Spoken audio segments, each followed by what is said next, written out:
ഇന്നത്തെ കാലാവസ്ഥ എന്തായാലും അടിപൊളിയാണ് കേട്ടോ. നല്ലൊരു വെയിലൊക്കെ വന്നിട്ടുണ്ട്. അപ്പോൾ ഇന്നത്തെ പരിപാടി എന്താണെന്ന് വെച്ച് കഴിഞ്ഞാൽ വീടിന് ചുറ്റുമുള്ള പുല്ല് വൃത്തിയാക്കണം. പക്ഷെ അത് ഞാനല്ല ചെയ്യുന്നത്, അതിനൊരു ബായിനെ കിട്ടിയിട്ടുണ്ട് കേട്ടോ. അപ്പോൾ തന്നെ എനിക്ക് മറ്റൊരു ഐഡിയ ഉദിച്ചിട്ടുണ്ടായിരുന്നു. കുറച്ച് ദിവസം മുന്നേ ഇതുപോലെ ചകിരിച്ചോറ് വാങ്ങിച്ച് വെച്ചിട്ടുണ്ടായിരുന്നു. എന്തായാലും അത് ഇച്ചിരി വെള്ളത്തിലൊന്ന് കുതിർക്കാനായിട്ട് ഇടട്ടെ. അപ്പോഴത്തേക്ക് കുറച്ച് പണിയുണ്ട് കേട്ടോ. ഒരു റീസെറ്റപ്പ് അല്ലെങ്കിൽ ഒരു എന്ന് പറയുന്നത് മേക്ക് ഓവർ എന്നൊക്കെ പറയാം കേട്ടോ. നമ്മളിവിടെ ഒരു കുഞ്ഞു പുൽത്തകിടിയൊക്കെ ഒരുക്കിയിട്ടുണ്ടായിരുന്നു. പക്ഷെ അതെനിക്കിപ്പോൾ വലിയ ശല്യമായി മാറിയിട്ടുണ്ട്. അപ്പോൾ ഇതൊന്നും മുഴുവനായിട്ട് മാറ്റാനായിട്ട് തീരുമാനിച്ചിട്ടുണ്ട്. അതിൻ്റെ വീഡിയോ ഞാൻ പിറകെ വരുന്നുണ്ട് കേട്ടോ. ഇന്ന് ഞാൻ അവിടെയുള്ള ചെടികൾ മുഴുവൻ എടുത്ത് മാറ്റുന്നുണ്ട്. അതിനുശേഷം ആ പുല്ലൊക്കെ പൊരിച്ച് മാറ്റുന്നുണ്ട് കേട്ടോ. എന്തായാലും ബായിനെ കിട്ടിയതല്ലേ, അപ്പം ഞാൻ ഒറ്റയ്ക്ക് ചെയ്യണ്ടല്ലോ എന്ന് വിചാരിച്ചു. അപ്പം വേഗം നമുക്ക് ചെടികളൊക്കെ മാറ്റി വെക്കാം. അപ്പം പുള്ളിക്ക് വേഗം പണികൾ തീർക്കാമല്ലോ. അപ്പം ചെടികളൊക്കെ ഞാൻ ഇതുപോലെ മാറ്റി വെച്ചിട്ടുണ്ട്. മാത്രമല്ല എൻ്റെ പല ചെടികളും ചട്ടിയിൽ നിന്ന് പുറത്ത് ചാടിയിട്ടുണ്ട്. ഇതൊക്കെ ഒന്ന് റീപോർട്ട് ചെയ്യണം. പക്ഷെ അതൊക്കെ പതുക്കിയേ ചെയ്യുന്നുള്ളൂ കേട്ടോ. അതുകൊണ്ടാണ് റീപോർട്ടിങ് റീസ്റ്റാർട്ടിങ് എന്നൊക്കെ പറയുന്നത്.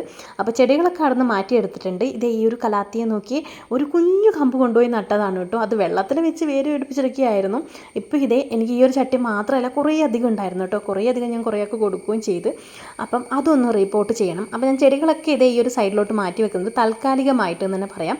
എന്നിട്ട് ഞാൻ ഈ ചാജിബിനോട് ചോദിച്ചിട്ടുണ്ട് ഇവിടെ ഒരു കുഞ്ഞു വെജിറ്റബിൾ ഗാർഡനൊക്കെ സെറ്റ് ചെയ്ത് തരണം എന്ന് പറഞ്ഞു. അപ്പോൾ പുള്ളി എനിക്ക് കുറേ ഒരു പിക്ചറൊക്കെ തന്നിട്ടുണ്ട്, കുറച്ച് ഐഡിയാസൊക്കെ തന്നിട്ടുണ്ട്. നമുക്ക് എത്രത്തോളം പ്രാവർത്തികമാക്കാൻ പറ്റുമെന്നൊന്നും അറിയില്ല. എന്തായാലും ട്രൈ ചെയ്ത് നോക്കാം. പിന്നെ നമ്മുടെ ആഫ്രിക്കൻ വെച്ചിൻ്റെ ശല്യം കൂടുതലായതുകൊണ്ട് കൂടുതൽ അങ്ങോട്ട് ചെയ്യാനും പറ്റത്തില്ല എന്ന് എനിക്ക് തോന്നുന്നു. അപ്പോഴത്തേക്ക് നമ്മുടെ ബായി കുറച്ചിതേ പുല്ലൊക്കെ വെട്ടിക്കഴിഞ്ഞിട്ടുണ്ട്. ഇനി ബാക്കി കൂടെ കഴിയട്ടെ. അപ്പോൾ പുള്ളിയാണോ ഞാനാണോ ആദ്യം ചെയ്ത് തീർക്കാൻ നോക്കാം.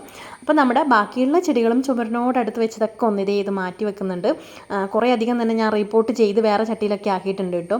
പിന്നെ മണി പ്ലാന്റുകളൊക്കെ കുറേ നശിച്ചു പോയിട്ടുണ്ട്. പിന്നെ ഒച്ചുകളെ കാണാതെ കുറേ എണ്ണം ഞാൻ ഒളിച്ച് വെച്ചിട്ടുണ്ടായിരുന്നു. അത് ഇതുപോലെ വലിയ കുഴപ്പമില്ലാണ്ട് പോരുന്നുണ്ട്. അപ്പോൾ എല്ലാ ചെടികളും ഞാൻ ഇതുപോലെ എടുത്ത് മാറ്റിയിട്ടുണ്ട്. ഇനി ഇത് എന്ത് ചെയ്യുന്നുള്ള ചിന്തയിലാണ് ഞാൻ. അത് ഞാൻ വഴിയേ കാണിക്കാട്ടോ എന്തൊക്കെ ചെയ്യുന്നുണ്ട് എന്നുള്ളത്. ശരിക്കും പറഞ്ഞാൽ എനിക്കിപ്പോൾ ഒരു ഐഡിയ ഇല്ലാത്ത അവസ്ഥയിലാണ് നിൽക്കുന്നത്. അപ്പോഴത്തേക്ക് നമ്മൾ നേരത്തെ കുതിർത്താനിട്ട ചകിരിച്ചോറൊക്കെ സെറ്റായി വന്നിട്ടുണ്ട് കേട്ടോ. നമ്മൾ വാങ്ങിച്ച ആ ഒരു ബ്ലോക്ക് കുറേ നിറഞ്ഞ് ഇതുപോലെ വന്നിട്ടുണ്ട്. ശരിക്കും ചകിരിച്ചോറ് 2-3 പ്രാവശ്യം കഴുകി ഉപയോഗിക്കണോ, അല്ലെങ്കിൽ ഇതുപോലെ തന്നെ നമുക്ക് യൂസ് ചെയ്യാൻ പറ്റുമോ? ഞാൻ ഇതുപോലെയാണ് കേട്ടോ ചെയ്യാറ്. ഇങ്ങനെ തന്നെ അല്ലേ എന്ന് എനിക്കൊരു ചെറിയൊരു ഡൗട്ട് ഉണ്ട്. ഞാൻ മറ്റുള്ള ഏതോ വീഡിയോസിൽ കണ്ടിട്ടുണ്ടായിരുന്നു. അപ്പോൾ എൻ്റെ പണി ഇത് ഇങ്ങനെ നടന്നുകൊണ്ടിരിക്കുന്നുണ്ട്, കൂടെ ക്ലീനിങ്ങും കൂടെ നടക്കുന്നുണ്ടേ.